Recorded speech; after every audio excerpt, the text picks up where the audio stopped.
Assalamualaikum warahmatullahi wabarakatuh.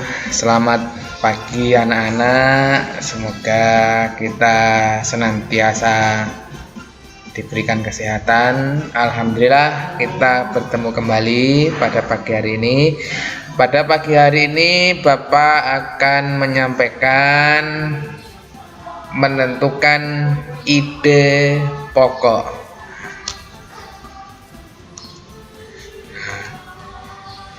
Ide pokok adalah ide utama atau inti pembahasan dari sebuah paragraf. Jadi kalau ada paragraf itu gabungan dari beberapa kalimat, pasti ada ide pokoknya. Ide pokok disebut juga gagasan utama, gagasan pokok atau pikiran pokok.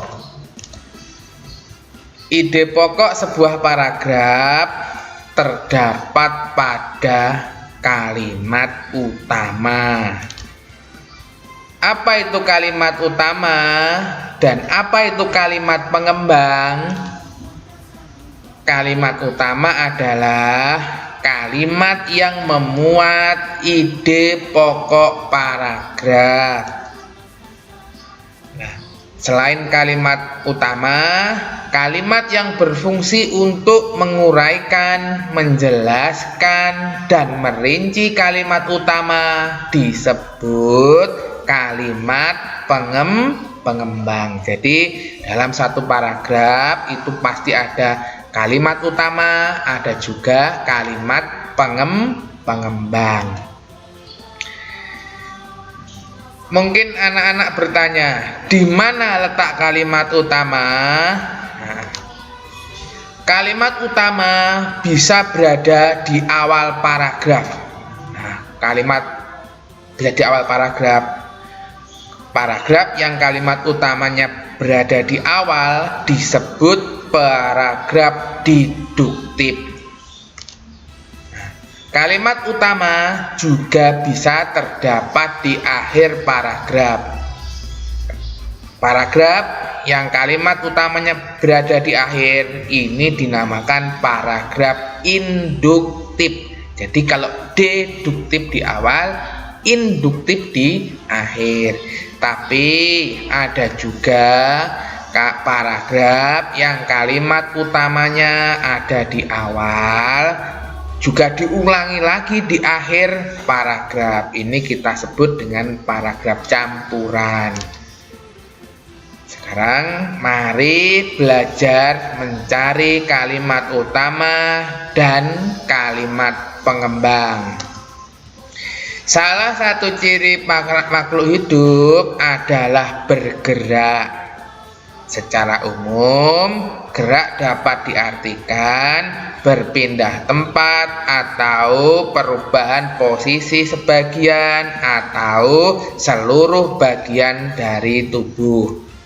Makhluk hidup akan bergerak apabila ada rangsang yang mengenai sebagian atau seluruh bagian tubuhnya. Di sini ada 3 kalimat. Kalimat pertama, salah satu ciri dari makhluk hidup adalah bergerak. Kalimat kedua, secara umum gerak dapat diartikan berpindah tempat atau perubahan posisi sebagian atau seluruh bagian dari tubuh. Kalimat ketiga, makhluk hidup akan bergerak apabila ada rangsang yang mengenai sebagian atau seluruh bagian tubuhnya. Ingat anak-anak yang tadi, kalimat utama bisa berada di awal, kalimat utama bisa berada di akhir, atau bisa dua-duanya. Nah, kita lihat tiga kalimat tersebut. Ini yang merupakan utama atau dasarnya adalah pada kalimat yang pertama, yakni salah satu ciri dari makhluk hidup adalah bergerak. Lah, berarti otomatis kalimat yang lain masuk menjadi kalimat pengembang. Apabila ada pertanyaan yang kurang paham atau belum bisa dipahami terkait penjelasan Bapak, bisa nanti anak-anak tanya melalui medsos atau komentar atau WA pribadi ke Bapak. Selanjutnya kita akan belajar tentang gambar ilustrasi. Nah, coba kamu amati dan pahami rangkaian gambar cerita berikut. Cerita yang pertama, Pak Rudi mengajak Edo ke kandang kelinci miliknya. Kandangnya sangat luas, kelincinya banyak sekali. Itu ada gambar Pak Rudi dan Edo. Dia sedang mengamati kandang kelinci. Kandangnya luas, kelincinya banyak. Pak Rudi dan Edo memberi makan kelinci. Mereka memberikan wortel. Kelinci sangat suka makan wortel.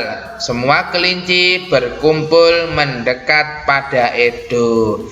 Bapak punya pertanyaan, hewan yang memakan rumput-rumputan atau tumbuh-tumbuhan dinamakan dengan, ada 3 pilihan, karnivora, herbivora, atau omnivora. Apa kira-kira? Oh ya, benar, herbivora, memakan tumbuh-tumbuhan termasuk kelinci. Berarti kelinci itu herbivora.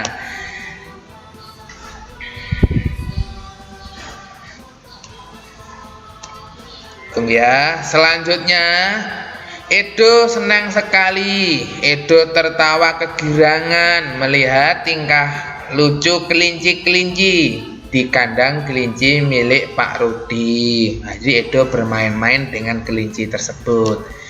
Semakin lama diamati, tingkah lucu kelinci semakin menggemaskan. Edo pun ikut berlarian mengejar kelinci. Sesekali Edo menirukan gerakan lucu kelinci, melompat, berlari, dan berdiri dengan 2 kakinya. Jadi kelinci bergerak, melompat, berlari dengan menggunakan 2 kaki.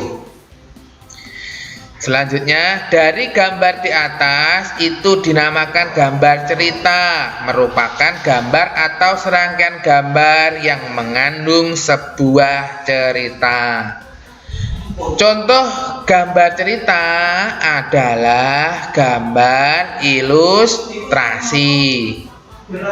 Gambar ilustrasi merupakan gambar yang mendukung isi sebuah bacaan atau teks. Jadi ada bacaan, ada teksnya, juga ada gambarnya. Ketiga-tiganya harus saling mendukung. Kalau gambarnya, misalnya contoh tadi ya, gambarnya bermain berlari, maka ketika kalimatnya bermain berlari, maka gambarnya juga bermain juga berlari. Nah, Bapak lanjutkan. Gambar ilustrasi dibedakan menjadi 2 macam, yakni gambar yang berupa foto dan gambar tangan atau hasil lukisan tangan, jadi bukan foto.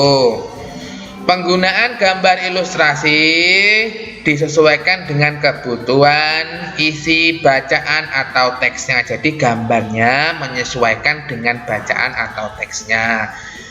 Adapun ragam gambar ilustrasi antara lain berupa cergam. Apa itu Pak cergam? Cerita bergambar, komik, pamflet, cover itu sampul halaman, kartun, dan karikatur. Anak-anak Bapak kelas 5A, mungkin itu yang bisa Bapak sampaikan hari ini. Nah, selebihnya nanti kita bisa berkomunikasi dengan media sosial WhatsApp atau lainnya. Cukup sekian dari Bapak. Billahi taufik walhidayah. Wassalamualaikum warahmatullahi wabarakatuh.